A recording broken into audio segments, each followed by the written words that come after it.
If you're a heat and air machine technician, are you going to have to learn how to sell? This is a fantastic question.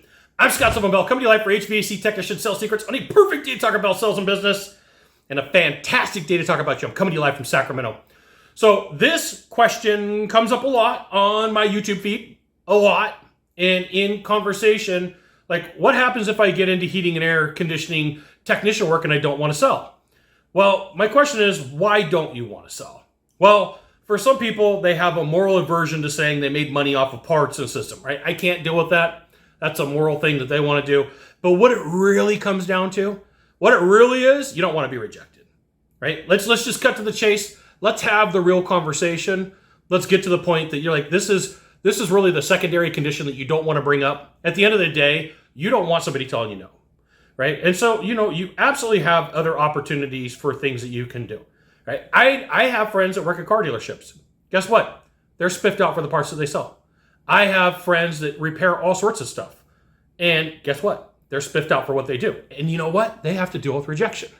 So here is my question for you is, do you really want to get into an industry where you are going to have to sell? Like it may like, hey, I got friends that do heating and air and I kind of want to do it, but I don't want to have to get rejected. All right.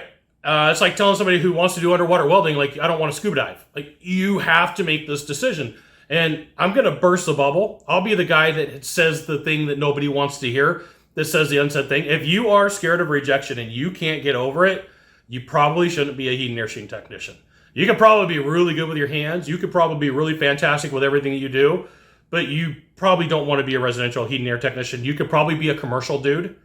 Even then, you're going to have to sell change outs and parts to somebody. Like, this is part of the gig. You're not going to find a place, except for in very rare instances, where you don't have to sell. And this right here is why you should join HVACTechSecrets.com. I'll give you the goods. Not the Facebook group, not the YouTube channel. That is a email publication. You'll love it. I love it. Occasionally I sell stuff. What you need to know is you, my friend, my amigo, my compadre, you are going to face rejection. I face rejection, even for consulting gigs, even for training gigs. I don't have a 100% closing rate. I'm not going to like, hey, I'm 100%. No, I'm not. Right? And I will tell you, there are days where I'm like, got rejected. And there's days like, yes, I am the king of the world. So if you want to get into heating and air sales, technician work, it is going to be sales. And the bigger the company is, the more sales you're going to have to do. What the smaller companies figure out, sometimes too late, sometimes quick, is it takes revenue to run a company. It is expensive. I live in California where everything's illegal and expensive, right? That's just the way that it is. Everything, like, for some reason, I'm probably breaking the law shooting this video. Heads up, okay? So everything's illegal and expensive. So all these little tiny things add up. And if you own a company, you're like, where did this $1,000 charge come from? Where did this $5,000 charge come from? How come the price increase went up 20% and nobody told me?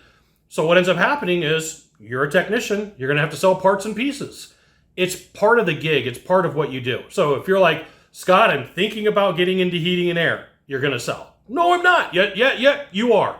You are going to sell, and it's going to have to be the way that it is. And so, like, I'll have people on this channel tell me, well, I don't want to have to sell capacitors, contactors, and fan motors. Great. Don't get into the trade. Don't do it. Right? It's a really easy fix for you. Just don't get into heating and air if you're scared of rejection, and stop taking it on the people who aren't. You got 1 or 3 things to do from here. Just 1 or 3. Find the subscribe button, click on it, and every time I send a video, you get an update. 2, hit follow. 3, you know what you got to do. Share this video with a friend. We'll see you soon. Thanks for watching.